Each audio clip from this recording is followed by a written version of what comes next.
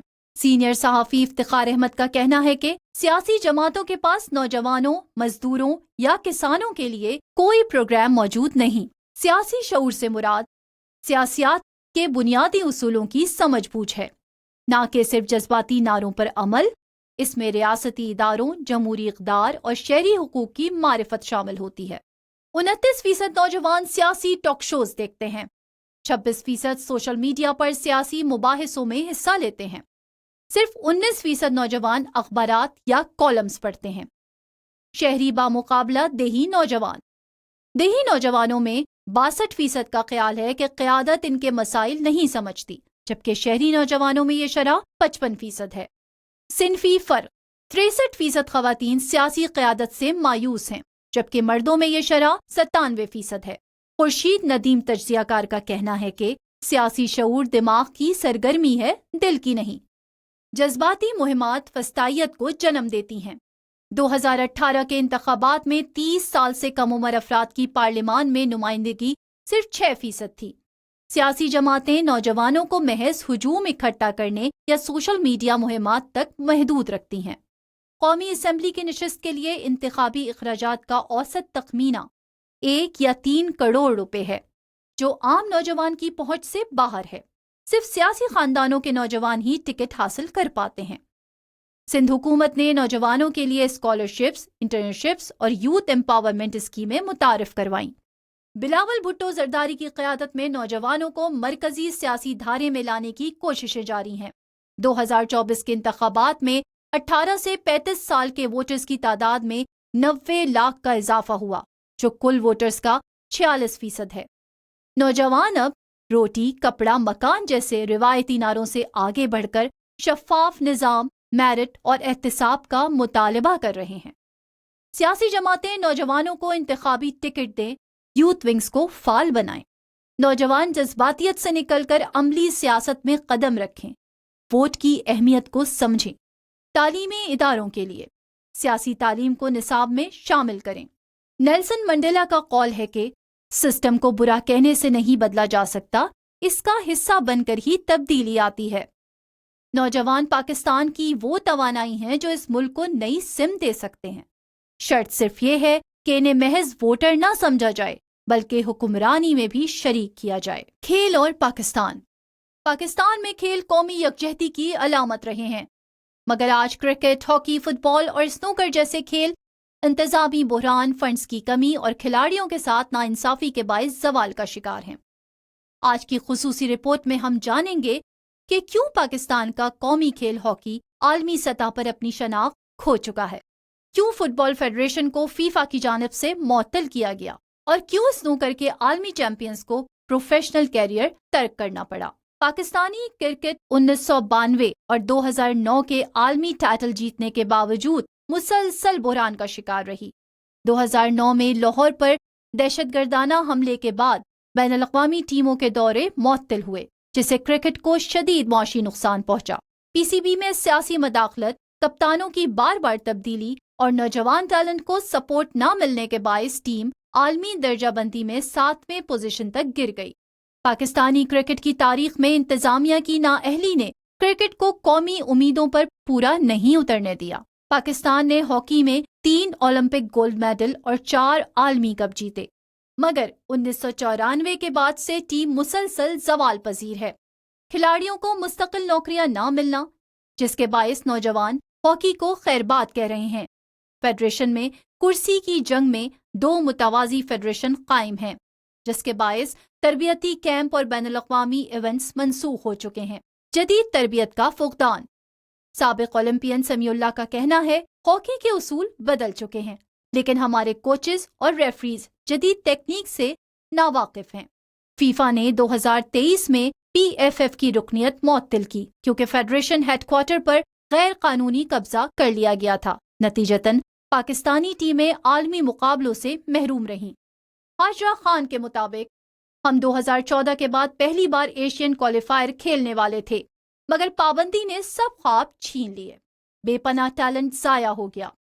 سابق کپتان کا کہنا ہے، فیڈریشن کی صدارت سیاسی افراد کرتے ہیں جو فٹ بال کے قواعد تک سے ناواقف ہیں۔ فنڈز کھلاڑیوں کے بجائے افسروں کی تنخواہوں پر خرچ ہوتے ہیں۔ پاکستان نے سنوکر میں 4 عالمی چیمپئنز پیدا کیے، مگر کھلاڑی مالی مسائل کے باعث پروفیشنل سرکٹ اختیار نہ کر سکے۔ آج تک کوئی پاکستانی اس چیمپئن شپ کا فائنل نہیں جیت سکا اور نہ پہنچ سکا۔ پاکستان نے عالمی ٹیم اسکواش چیمپئن شپ میں کل 23 بار حصہ لیا، جن میں 6 بار پاکستان پہلی پوزیشن پر رہا۔ آخری فتح 1993 میں کراچی میں ہوئی۔ یہ ٹیم مختلف ادوار میں ہاشم خان، جہانگیر، جان شیر، محمد زراق اور دیگر کھلاڑیوں کے ذریعے مختلف برسوں میں فتح حاصل کرتی رہی، مگر 1993 کے بعد پاکستان ٹیم اس فائنل تک پہنچنے میں کامیاب نہیں ہو سکی۔ جان شیر خان کی 1998 کی شکست کے بعد پاکستان اسکواش کے عالمی فتوحات از خود کمزور پڑ گئیں۔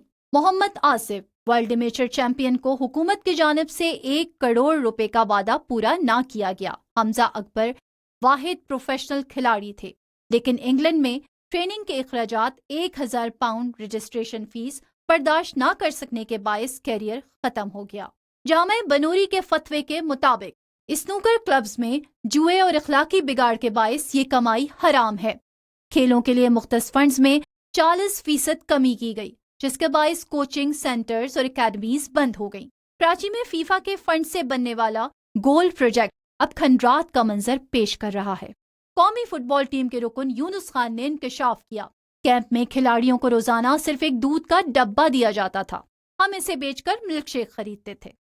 فیڈریشنز پر سیاستدانوں کے بجائے سابق کھلاڑیوں کو تعینات کیا جائے۔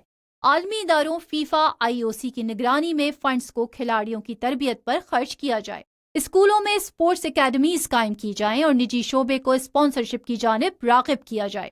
پاکستان کے کھیلوں کا بحران محض چند نااہل افسروں کی وجہ سے نہیں، بلکہ اس نظام کی پیداوار ہے جہاں کرسیاں سنبھالنے والے کھلاڑیوں کی قربانیاں بھول جاتے ہیں۔